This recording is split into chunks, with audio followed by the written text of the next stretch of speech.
자, 아메리칸 에어라인스 그룹 AAL 요 기업 9% 급락을 했습니다. 미국의 항공 지주사고요. 저 여행 수요 회복되고 하면서 사실 여행사에 대한 기대감들 많았었어요. 그죠? 그랬는데 뭔가 이제 실적이 생각보다 더 많이 좀 둔화가 되고 이러면서 우려가 좀 많이 나오고 있는데 아메리칸 에어라인스가 1분기 실적 가이던스를 오늘 조정 발표를 했습니다.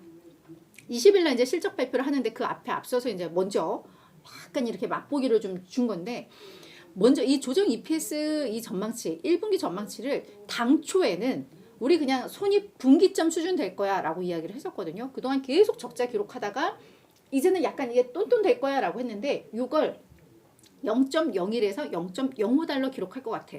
그러니까 이거는 어떻게 보면은 조금 더 수치를 구체화하면서 약간 이거 상향 조정했다라고도 이해가 되는 대목이기도 하거든요. 그런데 이제 이 부분은 지금 시장에서는 0.05에서 0.07달러로 예상을 했던 만큼 예상에 못 미쳤던 거죠. 그러다 보니까 이제 주가가 급락을 했고 실적 항공사들 실적이 생각보다 좀 개선이 느리네 라는 판단 때문에 급락을 한 것 같습니다. 그러면서 델타항공과 유나이티드 에어라인도 각각 2%대 6%대 하락을 했는데 사실 델타항공이 13일, 그러니까 아마 오늘 밤이 될 거예요. 실적을 공개를 합니다. 그래서 델타항공이 어떻게 나오느냐에 따라서 향후 이 항공사들의 주가 향방 좀 예상이 될 것 같아요. 그래서 오늘 이 델타항공 실적 잘 봐야 될 것 같습니다. 자, 두 번째는 시러스 로직입니다. 이 기업도 12%나 급락을 했는데요.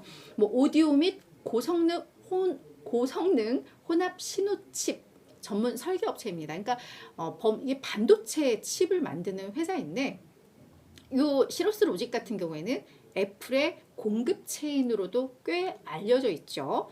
근데 이제 이 애플발 악재에 이제 부딪힌 건데 뭐냐면 애플이 이제 아이폰 15 요 이제 이게 신규 모델일 거잖아요. 지금 14까지 나왔으니까 거기에서 이제 고급 모델 뭐 프로나 뭐 프로맥스 요 부분 요 하이엔드 모델의 디자인을 원래 이제 디자인을 공개가 된 부분이 있어요. 그러니까 예측이 됐던 부분이죠. 근데 이 디자인을 기술적 문제로 인해서 다시 한번 변경을 하겠다라는 걸 보도를 한 겁니다. 그러니까 이게 뭐냐면 이 볼륨과 소거 버튼 우리 핸드폰 보면은 볼륨하고 이거를 물리적으로 이게 키로 이렇게 눌러가지고 높이고 낮추고 하잖아요. 근데 요거를 솔리드로 전환을 해서 그냥 터치 센서를 통해서 볼륨을 낮추고 높이는 요 방식으로 요 디자인을 바꿀 거라고 했었거든요.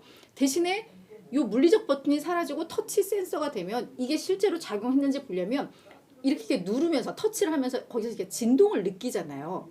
요거를 햅틱이라고 하는데 원래 그래서 요걸로 전환할 것으로 예상이 됐었는데 이거를 그냥 전면 원점으로 돌린 겁니다. 근데 그 햅틱 이 촉각의 그거를 시러스 로직 제품을 쓰는 것으로 알려져 있었거든요. 그러니까 이거를 원점으로 되돌리니까 결국은 시러스 로직이 좋다 말았네가 된 거죠. 분명 이게 계속해서 이거는 진행을 할 건데 이 아이폰 15 모델에서는 이게 빠져버리는 뭐 그런 구조가 됐습니다. 그래서 이제 이 밍 치고라는 이 사람이 애플 분석가로 꽤 유명하거든요. 그래서 TF 인터내셔널 증권 소속 애널리스트인데 이 사람이 이번 디자인 계획 변경에 따라서 시리우스란다. 이 시러스 로직에 특히 좀 불리할 것으로 예상이 된다라고 좀 이야기를 했습니다. 그래서 그런 부분이 주가 급락으로 이어졌다라고 이해를 하시면 될 것 같아요. 그 다음 특징주 넘어가기 전에 우리 다비드 조님께서 미국의 은행권 대출 감소가 공급 요인인지 수요 요인인지 궁금하다라고 이야기를 해주셨는데 지금 은행권들이 위기를 겪었잖아요. 그죠? 그래서 뭐 약간 부실한 은행들에 대해서는 부실한 은행, 뭐가 좀 불안한 지역 은행들에 대해서는 자금을 다들 뺐죠. 예금을 인출을 해서 큰 은행들로 이제 갔었는데 그러다 보니까 요 지역 은행들뿐만 아니라 큰 은행들도 이제는 어떤 유동성 지표에 대해서 조금 더 그 기준을 강화할 수밖에 없는 상황이 좀 됐습니다. 그러니까 부실한 대출은 해주지 않고 그죠. 그리고 회사 내부적, 은행 내부적으로도 자금들을 좀 쌓아놔야 되는, 유동성을 확보해야 되는 상황이 되다 보니까 이제 부실한 고객이라고 해야 되죠. 금융 소비자들에게 대출을 이제 안 해주게 되는 거죠. 건전성을 더 유지하기 위해서 은행들이. 그렇기 때문에 대출을 안 해주는 겁니다. 그렇게 되면은 시장에 있어서는 내가 빚을 내서 이거 가지고 투자도 하고 뭐 뭣도 하고 하면서 이제 돼야 되는데 그 부분이 이제 막혀버리는, 제한돼 버리는 그런 측면에 있어서 이제 신용 경색 얘기가 나오는 건데, 그러니까 이거는 약간 공급적인 측면이 되겠죠. 은행에서 대출을 해주는, 이 공급을 해주는 차원에서 이제 막힌다라는 부분에서 약간 우려가 있는 그런 대목입니다. 궁금하신 거에 대해서 답이 된 건지 모르겠어요. 네, 조건이 강화된다라는 건 공급을 안 하겠다라는 거죠. 그래서 네네네, 그죠, 맞습니다. 그래서 궁금하셨던 부분이 그 부분인 것 같은데, 네, 그렇게 말씀을 드리도록 하겠습니다.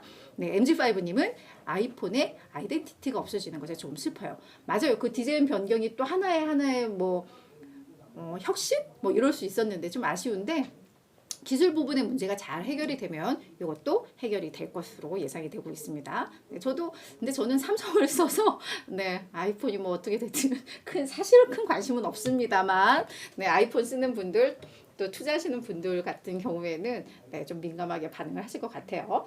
자, 이제 다음으로 넘어갈게요. 쇼피파이입니다. 이 기업은 1.2% 상승을 했는데요. 온라인 쇼핑 플랫폼을 운영하는 회사인데 JMP 증권에서 투자 의견을 시장 수익률에서 시장 수익률 상회로 높이고요. 목표 주가 65달러 유지를 했는데, 온라인 쇼핑 플랫폼의 선두 주자이고 점유율이 지속적으로 이제 확대가 되고 있다라고 하면서 이제 긍정적으로 평가를 했습니다. 그래서 요것 때문에 주가가 올랐고요. 자, 몽고DB 이 기업도 한 7% 가까이 올랐는데 범용 데이터베이스 플랫폼을 개발하는 업체인가 봐요. 여기에 대해서는 이제 모건 스탠리에서 비중 유지에서 비중 확대로 투자 의견 상향 조정을 하고 목표 주가도 230달러에서 270달러로 높였습니다. 자, 뭐라고 했냐면 몽고DB의 어떤 경쟁적인 포지셔닝 그리고 성장 잠재력에 대한 이제 긍정적으로 나는 평가를 한다. 그래서 이 몽고DB는 앞으로 수익성 개선 가능성이 있다라고 이야기를 했는데, 아마 이것도 AI와 좀 관련이 된 것 같아요. 그래서 많은 그 언어 모델 있잖아요. 많은 언어들을 이렇게 데이터를 수집을 해서 그걸로 이제 챗 GPT가 나오고 막 이러는데, 뭐 그런 과정에 있어서 앱들도 더 뭔가 변화할 것이고 거기에 그럼 이 몽고DB의 이 플랫폼이 많이 활용될 것이다. 약간 그런 류의 보고서였거든요. 그래서 그런 점에 있어서 지금 이 AI 챗봇이 막 활성화되는 데 있어서 또 수혜를 볼 수 있다. 이런 내용들이 좀 있었어요. 그래서 이 두 기업은 월가의 혹평에 의해서 주가가 많이 올랐다. 이렇게 정리를 하고,